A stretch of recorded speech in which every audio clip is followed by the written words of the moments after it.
Hey guys, I'm Jay with ECS Tuning. Today we are going to be walking you through the wheel hub assembly replacement on a Mark 6 GTI. This covers both the Mark 5 and Mark 6 Volkswagen platform. Usually it'll need done around 100 to 150,000 miles. The GTI behind us is at about 134,000. We're going to be using our FAG wheel hub assembly kit, which you can find a link for down in the description. It comes with the hub assembly itself as well as any general hardware you need, because the hardware is usually a one-time torque. So let's jump right in and have some fun.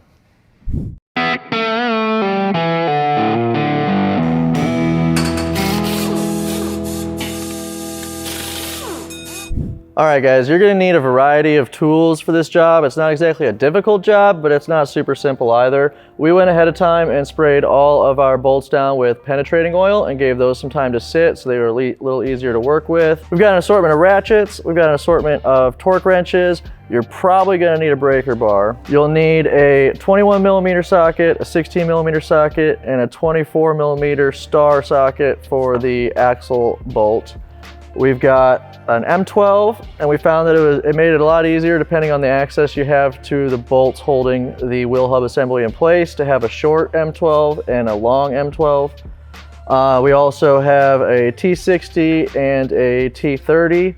A couple things that might come in handy is a mallet or a pry bar. We love using these caliper hooks just to keep the caliper safe and out of the way. And it's always nice to have this little hook thing so we can get the ABS sensor out. Another thing that we're going to be using today that you may not have access to is our impact wrench from Milwaukee.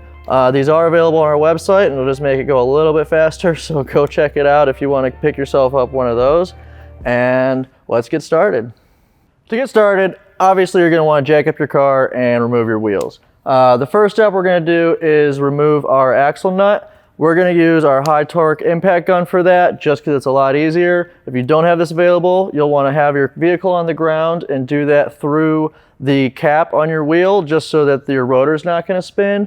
In order to get these to the right torque spec, putting them back on, we're going to have to do that route anyways, so we're going to show you how to do that at the end. But let's remove our axle bolt.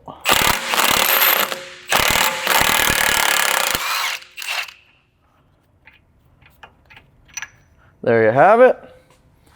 Set this here. And next we're going to remove our caliper.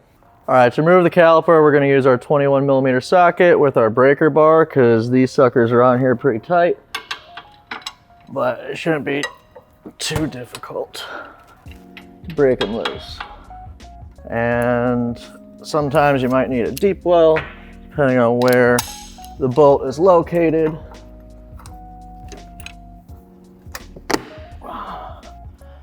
Sometimes it might be difficult to get the right clearance. And that's loose. Now those are broken loose. I'm just going to use our ratchet to get those the rest of the way out of there. I always recommend doing the bottom first, because if you take the top off first and then try to loosen the bottom, the top can swing down on you and just be a pain.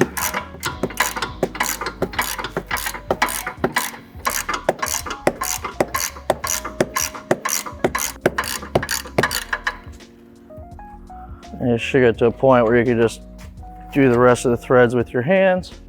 Switch back to our deep well for the top. And see, that's depending on which side of the vehicle you're on. If you're on the passenger side and you do the top first, it's going to swing down out on you. But on the driver's side, if you do the bottom first, it's going to swing up. Either way, it's just hold it in place. All right, now we have our caliper off. We're just going to use our caliper hook to hook it up high and get it out of the way. Now, normally with these rotors, they're held in place with a set screw. What we found on this vehicle is that the head of the set screw was sheared, so that's why it just fell off, but you'll have to remove that set screw. But since we just pulled that off, you can see here in the old wheeled hub, there's the rest of that set screw. All right, to get a little more maneuverability with our spindle and the wheel hub so we can access the bolts that hold the wheel hub in place. We're gonna loosen and remove the lower control arm from the spindle assembly just so we can move it around. It's important to use a deep well socket for this, otherwise your socket may bottom out with the bolts.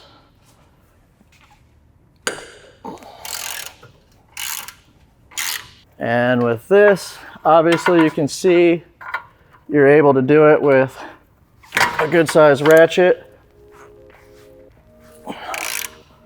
But I'm going to switch to our high torque impact gun just to speed it up a bit.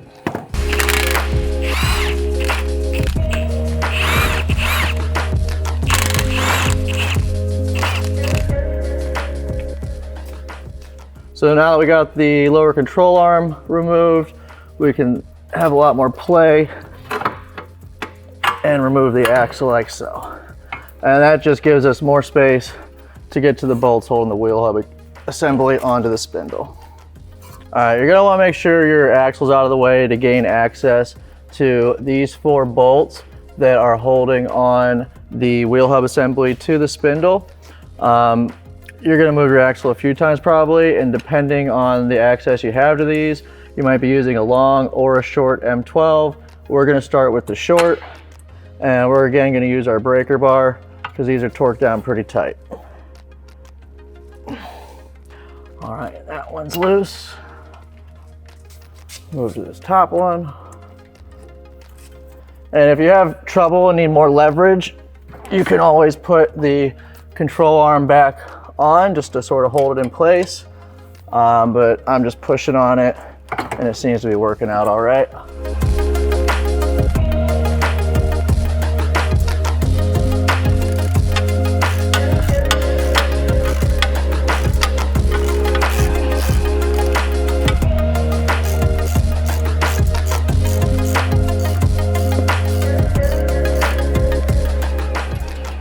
And that's the last one. So now we just got to get the hub assembly out of the spindle. So we've got a lot of corrosion here with our wheel hub, and it's not coming out very easily. So to get a little more stability and less movement in our area, I'm just going to rethread the lower control arm so that we can sort of have it a little more stabilized. Sometimes it's a pain, but it works its well into place. There we go. So now this isn't going to move around as much. And we got to figure out how to get this off. So normally, if it weren't completely corroded, it should just slide out of place here. We are going to try the hammer method first, which is why I said it might be a good idea to have a mallet or a pry bar, and then we'll go from there.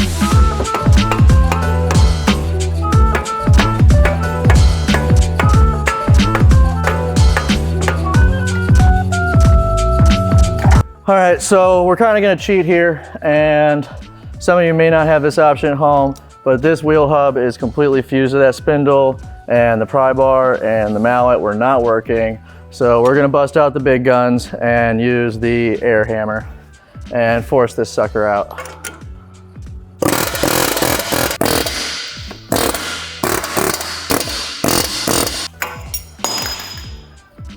And there it goes, under the workbench. So there is our old wheel hub.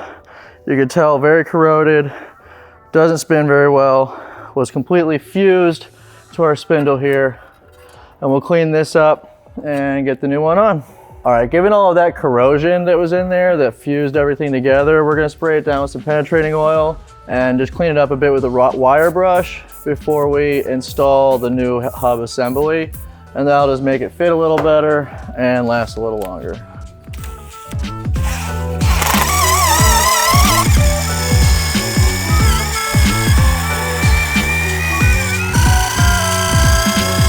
All right, so here is our new FAG wheel hub assembly for the Mark 6 GTI, and it should slip right into place. You may need a mallet a little bit just to get it seated properly.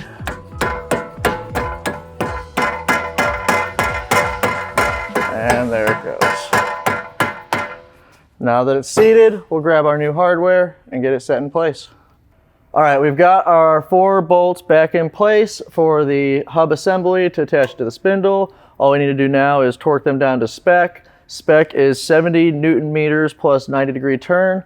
I think it's important to add that for this FAG wheel hub assembly kit, the hardware that it came with uses the T60 to install, whereas the hardware we removed used the M12. So just make sure you note that and torque it down to, like I said, 70 Newton meters plus a 90-degree turn. There's 70 and 90. There's 70, slipped out. That's what she said. And 90. I'll come to this side. I'm not getting rid of that. That's what she said, Joe. I hope you don't. That's why I said it.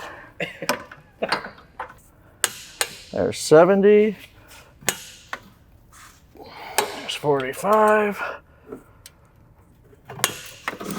And 90. 45. 90. So now those are torqued down and that's assembled. All we have to do is put the vehicle back together by reinstalling the axle, reconnecting the lower control arm, reconnecting our caliper, put the brake sensors back together, put the rotor on with the new set screw that we got for it, and we'll be all set. And I just want to mention with the lower control arm, depending on what type of lower control arm you have, will depend on the torque specs for the ball joint to connect to it. Ours are sheet steel and they go in at a rate of 100 Newton meters, and that's that.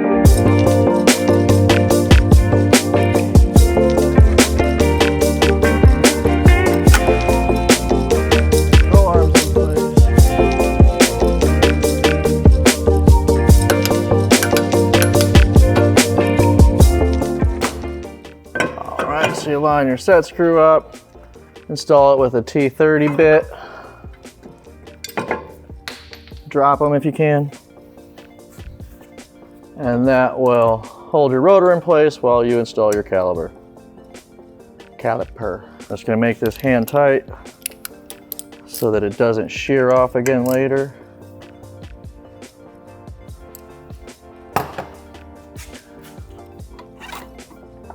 Unhook our caliper. All right, we got our caliper back on, and it's important to note that for the caliper bolts, you want to torque them down to a spec of 140 foot-pounds. All right, the job's almost done. We got our wheel back in place. All we have left to do is to install the axle bolt. And like I mentioned at the beginning, if you do not have that high torque impact wrench, then it's best to remove it with the vehicle on the ground so that the wheels don't spin. But no matter what, you want to install it again with the wheels on the ground so that you get the right torque spec on the axle bolt. So we're just going to get it in place and thread it a bit.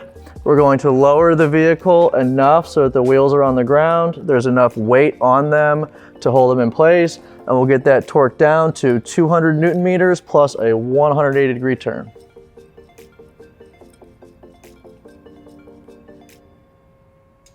Put in like Jeopardy music.